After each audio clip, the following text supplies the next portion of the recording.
Propel Fitness Water. With Gatorade electrolytes, zero sugar, and vitamins, Propel hydrates better than water to help you get the most out of your workout and get back to your best self. What propels you? Propel with Gatorade electrolytes. Pros, find the right flooring for the job in Lowe's newly redesigned flooring showroom. Shop our expanded assortment of trusted brands and get up to 35% off style selections, Stainmaster, and Stainmaster Pet Protect Special Order Carpet. And while you're here, save $100 on a DeWalt 20-volt max 6-amp-hour 2-pack of batteries, now just $179. Get more of what you need faster and save more where it counts from the ground up. Our best lineup is here at Lowe's. Valid through 8/26 while supplies last. Selection varies by location. This message is brought to you by Apple Card. Shave ice by the beach. A trip to the state fair. And a throwback flick at the local drive-in. They're more than just items to check off the summer bucket list. They're also opportunities to earn 2% daily cash back when you use your Apple Card with Apple Pay. Apply for Apple Card now and use in minutes with Apple Pay. Subject to credit approval. Apple Card is issued by Goldman Sachs Bank USA, Salt Lake City branch. Terms and more at applecard.com. Coach Unplugged is brought to you by great people over at teachhoops.com for coaches who want to get better. From the Fifth Quarter Studios in Madison, Wisconsin, you're listening to Coach Unplugged. Here is your host, Steve Collins. All right, everybody, part 2 today with Gene, episode 615. Before we jump into, because we could do a 16-hour podcast, Gene and I. But anyway, before we do that, I'd like to give a big shout out to our two sponsors. First of all, Dr. Dish, the #1 shooting machine on the market.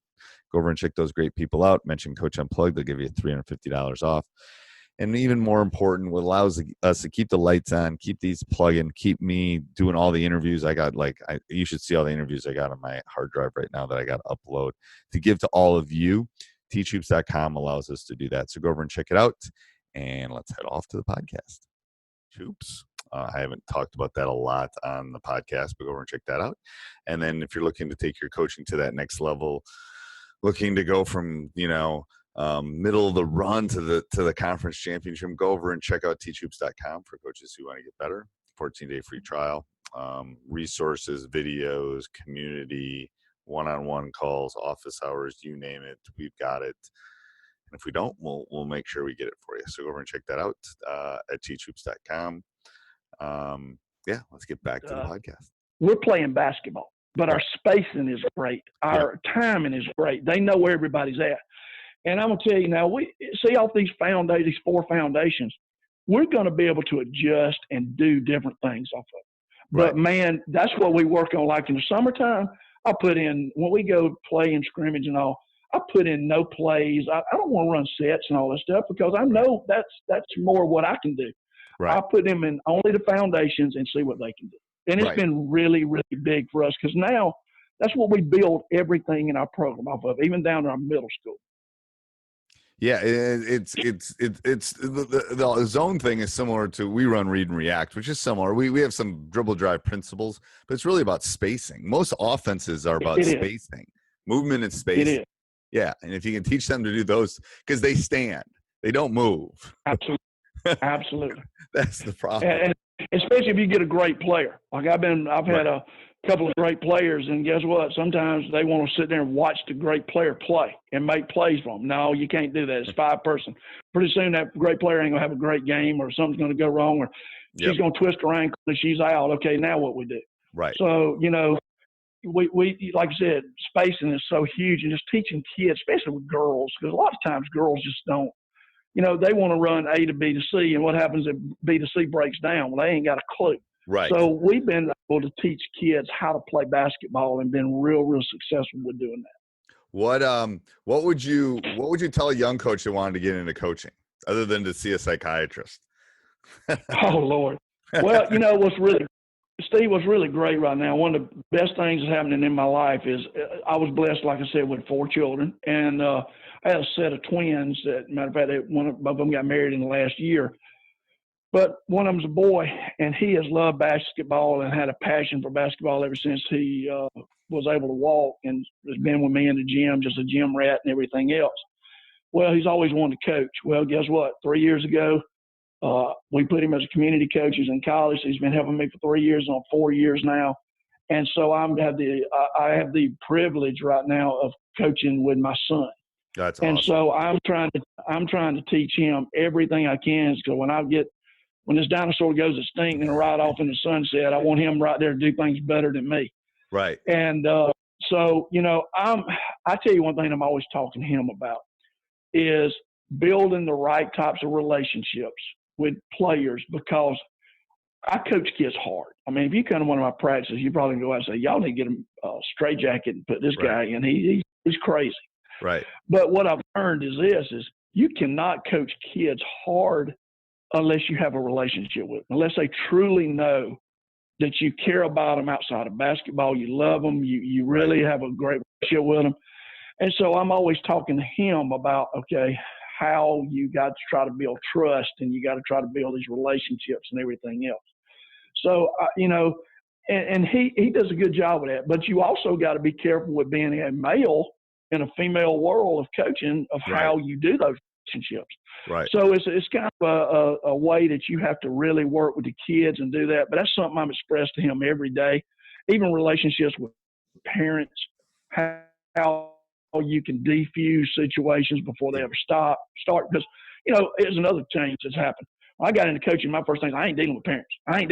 Oh, let me tell you what, you're going to deal with parents no matter whether you believe it or not. How you deal with them is left up to you, but you're going to deal with them. Right. So, and my theory has been always over communicate rather than under communicate with parents. Absolutely, brother. I tell you, I send out an email every week. Every week I got a list of my parents and everything else of all the week's activities, everything's going on, everything's happening. Right. Like you said, to over communicate with them. Right. Because that's you're gonna, and we've coached. You and I have both coached long enough that we've had the crazies. And you can't be rational with an irrational person, but most people are relatively rational. And if they know what's going on, they might not be happy, but at least they know what's going on. And then you get every once in a while, you get the crazy. But you and I are old enough. We've all had those crazies, but and I tell you how we've had to deal with them and stories within themselves. But I tell my kids, I tell my parents all the time. I'm very, very open with being able to talk with parents as long as they want to talk about the right subjects and everything else. But, one thing I tell them, I says, if you come in here and you have some concerns about your kid or something like that, and I can't really give you a reason why, right, then I better reevaluate what I'm doing. Right. Because, that's what I talk to him about is, my son is, all these decisions have consequences, and you got to understand of how, you're dealing with somebody's child, because your view, I don't know how many kids you've had, or if you've had children or whatever, Steve, but, with 4 kids, I raised 4 totally different kids, from athletic ability all the way to commit to everything. Everything. And, when you raise your own kids now, let me tell you, you realize a lot of things that you didn't realize as a younger coach. Right. And so it's a learning experience, too, all the way around. It is. Yeah. Oh, my son loves sports, but he's a great student, and the school he's going to pick is going to be based more on academics. And my daughter would rather, if she never saw another ball the rest of her life, it'd be fine. She'd rather go be at a musical, which is great. It's like that's what you got to learn as a parent. They're all different. You can't believe they come from the same gene pool, but they're all different, Steve, you're talking about lessons. I tell you, probably one of the hardest lessons I had to learn, because I was one of these kids, man, that basketball just meant everything to me. It was my world. Right. It was everything growing up. But probably the hardest lesson I had to learn as a coach, and you said you just want to tell something to younger coaches. This is probably one of the better things is I had to learn that all the kids didn't love it like I loved it. Right. And that in your program, you have got to have a program based on, or a program that can provide for a kid that absolutely has the highest level of commitment, down to a kid that just wants to be a part of your program because it's something special. Right. And so you've got to be able to do and recognize all of those things and be able to supply what you're really trying to do with your program to all kids. Right. And so that the hardest things to me was, like I said, I had to learn that, everybody didn't love basketball like Gene Durden loved it. Right. Yes. I got to provide it somebody to other kids. Right. And I learned that in the classroom faster than I learned on the basketball court, I think, too. It's like I love math. I'm a stats teacher. I love mathematics. It makes sense to me. And I'll get kids in there that they love math more than I love it. And then you get kids in there that are literally the only reason they're in there is because they have to be. And you gotta reach each of those kids where they are.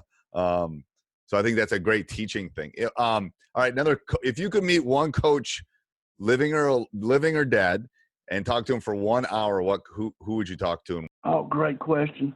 I think it would have to be John Wooden. I just think it would have to be him because of people don't realize that Wooden, he went through a lot of struggles and all before he had all the success that he had. Right. And, he's just has so much wisdom and so much, he just did things the right way and everything else. I think it would have to be John Wooden. Okay. Do you have any superstitions? None. I've got assistant coach. Man, I'm lucky. I'll tell you what I'm lucky about is I got the greatest staff in the world. I got 5 coaches that are all committed and everything else. But one of my assistant coaches, he's been a men's college coach and everything else all the way down. But that rascal's so superstitious. I make fun of him all the time. It is hilarious how he is. And me, I'm just, I don't care. He's like, all right, we got to do this. I'm like, you go do whatever you need to do, man. I'm fine. I'm going to take care of it this way. So I'm not superstitious at all. I think it's really important too, just as a side note, and I've said this before, picking your staff is so important. It's like picking your spouse. I mean, if you don't have a good staff, like I have the best staff ever. Like I literally have the best staff ever. I don't even do half the stuff I used to do anymore because I delegate it.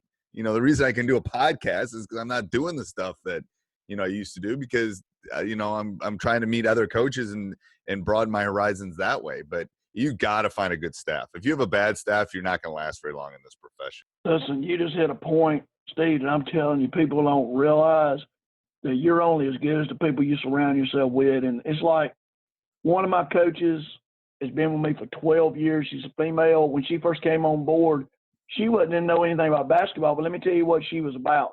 She was about accountability with kids as far as making them act like, doing the right things as women. Okay, well, I'm a guy. I can't teach them the right thing about being a woman. Right. She can. And she holds, and let me tell you what, now she's turned into a great coach. But, man, she was so valuable to me in that area. And she's been with me 12 years. I've had another coach been with me for 12 years. I've got another. My son is, like I said, grew up in my house. He knows. We just hired a young lady out of college that she left the high school program in Idaho that they were competing for state championships to come down here and work with us. So, like I said, I'm just so blessed, man, to have great people. And you just hit something that I hope young coaches will learn is to start collecting. And you can't get them all at once. That's what people don't realize. These people have come on my staff in the last 14 years. Yeah. You got to build a staff like you build a program. Yep. And everybody, that's what we talk about. Everybody wants it to happen immediately, man. And it ain't going to happen immediately, but surround yourself with those people and keep building. And, man, that's so important. It is. And it's like you're right. And you have to do a couple things. First of all, when I was young, I didn't trust anybody to do anything. Like I had to do it. It's like as you get older and a little wiser, it's like I once I trust you, I'm going to delegate. I'm going to allow you to do things because I know you're going to put the time in and you're going to do the right thing. But it's hard. It's hard to find people that want to do that nowadays, to be honest with you, to be an assistant coach at a high school level. There's no glory in that. They're doing that for the love of the game. No, and how you treat those people are huge because it's like me. I don't ever even talk about me being a head coach. I talk because the greatest thing about my group is this. We can do everything from coaching a 5th grade team all the way up. Nobody's got any egos about it. I think how you treat those people and how you make them feel about what they're doing and get them involved with it. But like you said also, you got to build that trust with them too because you can't have any traitors on your staff either, man. It is, it's like I was talking about how hard I coach girls. I have to watch out that, if I'm getting on a kid or something like that, and they say, if I got somebody on my staff's coming by babying them and all that, saying, oh, he shouldn't do this, he shouldn't do that. Right. They're undermining what you're trying to do. Right. So you got to have people come by and pick them up, but they got to do it in the right way. So, like you said, getting the right people on board and trust them is so huge, man. That's a big point. It is a big point. All right, let's do a rapid fire. This is one of my favorite parts. I'm going to give you a question. You get one answer to the question. What is your favorite type of basketball? Like Spalding, Bowden, Rock, whatever. What's your favorite basketball? They start with an Wilson. Wilson. Okay. One word to describe your ideal player. Hey, everybody. I hope you're enjoying the podcast. Make sure you subscribe and like. Make sure you go over and check us out on Teach Hoops on YouTube. That's really important. You can also go over and check out teachhoops.com for coaches who want to get better. If you want to become a better basketball coach, everyone needs a mentor. I've had several of them. I want to be your mentor and help you become a better coach, help you with all those obstacles that kind of stand in your way. And also make sure if you really want to help us out, you can go down below and click on our Amazon link.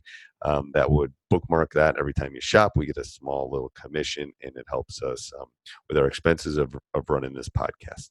All right, let's get back to the podcast. Committed. If you could go to one sporting event in the entire world, what would it be and why? College football championship, because those cats still play. They have passionate about it. Oh yeah. Money's not there. Your favorite pregame meal? Any food. I think Brendan Sir said something like that too.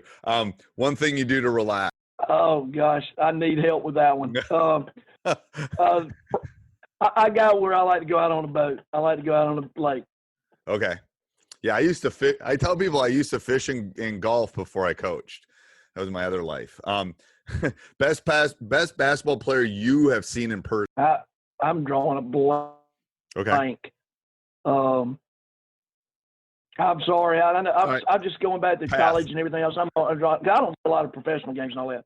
Okay, pass. All right, best player of all time. Michael Jordan. Okay, he's winning right now, I'm telling you. One thing that helped you become a better coach? Having kids. Yep. Best game you've seen in person? State championship game between East Hall and Towers many, many years ago. Boys high school. Okay, why was it great? Back and forth action, man. Kids playing their hearts out and just leaving it all on the line. Okay. Yeah, I won a state championship in a triple overtime. That's what it's all about right there. That's what it's all about right there, bro. It is. One word to describe your coaching style. Intense. I'd say intense by our discussion. Truthful. Ooh, I like that. Okay, truthful. No one said truthful. Ask me about that later on. Okay. Top bench player of all time. Bobby Jones. Ooh, I like Bobby Jones. 76ers. Oh, God, we're aging ourselves. Yep. All right. Best basketball coach of all time. I would say Wooden. Okay, best basketball coach right now. I'd say Popovich. Yeah, it's either him or Stevens. I'm a big Stevens guy. There's no way the Celtics should have won this year. You know what? And I hate to say that because I really, if I'd have put more time into it, I'd said Brad Stevens too, because I don't know. Everything, I don't know the guy. I've listened to him in some clinics, but one of my really good friends, Amanda Butler, is the head coach at Clemson. Okay. And if you kept up anything with her, she was the head coach at Florida. Okay. And got fired down there, spent a year out there with the pros and everything else. And she went up and spent a whole 3 months with Stevens and Boston Celtics staffs. And man, she has nothing but unbelievable stuff to say about the guys. And she, it's like she told me a story the other day that they were in the playoffs and she had just got the job at Clemson. And she gets a phone call from him and he was apologizing to her because he didn't call and tell her that, congratulations and everything. And she's like, golly, coach, said, you're in the playoffs. You shouldn't worry about my job. But, somebody does something like that. That right there is, that's unbelievable. He's on my bucket list. He's literally, I want to get him. I'd want to sit and talk to him for an hour. That's like, he's on my list of the coaches I want to talk to. Cause I just think he gets it. I think that Popovich is, those are great. I think Popovich is near the end of his career. I know he had some tragedy with his wife dying, and I think he's near the end. I think Stevens is just at the beginning of an unbelievable. You look what he did at the college level. I don't know. I just think, yeah. I think you're absolutely right. I think he's going to set a higher standard than what's been seen for a long time. In the NBA. I'll tell you who else. Yeah, in the NBA. I'll tell you who else a lot of times I don't think gets as much credit as due was what was the coach with the Pistons that was so good that passed away? Daly? Yeah. Chuck. I thought they said Chuck Daly. I did some reading on him and everything else, but I've heard some things about him too. So, but I think Brad Stevens. Jay Wright's on my list too. I think what he's done at Villanova, he's basically made them like Duke in North Carolina. I do too. And then with just solid players, with not all. I mean, don't get me wrong; those guys get players, but they don't get the All-Americans. And I think that he's being smart by doing that. I really do. But you're right; he's done a great job. There's a clip I put on I showed my kids, and then I put it on YouTube where they were up 17 in the finals this year. Up 17 with 7 minutes to go in the finals, and one of the guys falls down, and all four of them run over to pick him up, and Wright walks over to pick him up. I mean, that's what a team. Yeah, that's what saw that clip before. That's special right there. That's special. But that doesn't just happen. That's what the young coaches need to understand. That just doesn't. Those guys aren't just running over because they know that that's their guy. They're doing it like they've been taught that. That's part of their culture. Anyway, all right. One book you would recommend. Oh, I'm not a reader. I hate to say that, man. I wish I was a better reader. I'm so hyperactive and everything else. I get the reading. Next thing you know, I look around and say, "What did I just read?" So that's just not something that I do a lot. I wish I did more. It's been one of my lifelong goals. I've never accomplished it. Yep, and I'm gonna give you a hint, Coach. You and I are very similar. I have a little ADHD going on too. The best thing is Audible.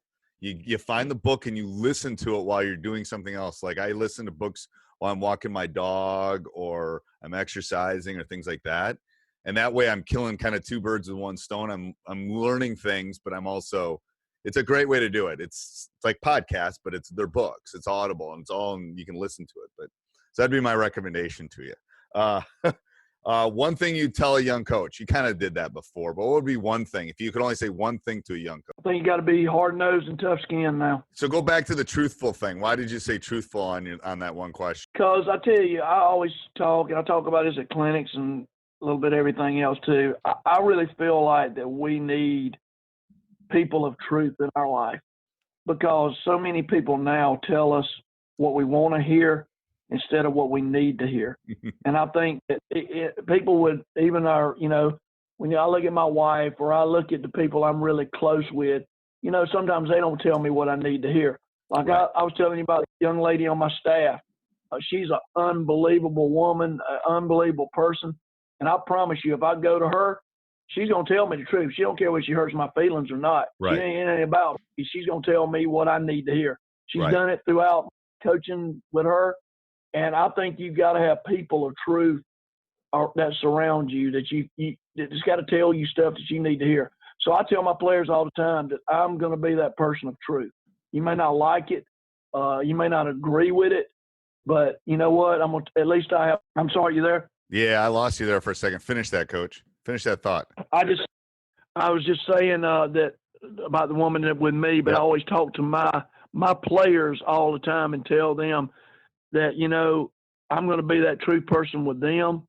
And they might not like what I have to say to them, but at least I care enough about them to tell them the truth and how I feel. And I'm not going to sugarcoat it for you because so many things in this world sugarcoat it for you. And life's not easy. And life is a grind within itself. And somebody's got to be there to tell you what you need to hear, not what you want to hear. Right. And I do this with my players all the time.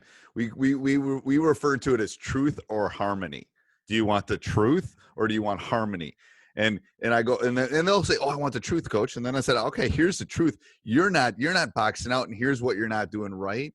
If they'll go, "Well, why aren't we winning? You want truth or harmony?" Well, truth is we're not doing A, B, and C. Harmony would be, "Oh, you're the best team in the world. Don't worry about it. We'll win the next one." We talk about truth and harmony all the time. And I think it's so important to have that truth with your players. Listen, you know what? Here's another thing. You're talking about younger coaches. It's like right now. See, when you said that statement, truth and harmony, you can bet I'm putting that in my mind right now, and I'll go back and use that as soon as I can.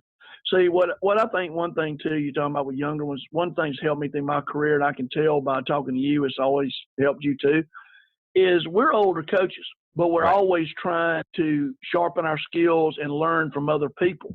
See, the great thing about this podcast is this. I don't know you. Right. But right now I got total respect for you because of just what I've heard from you and what I'm learning from you.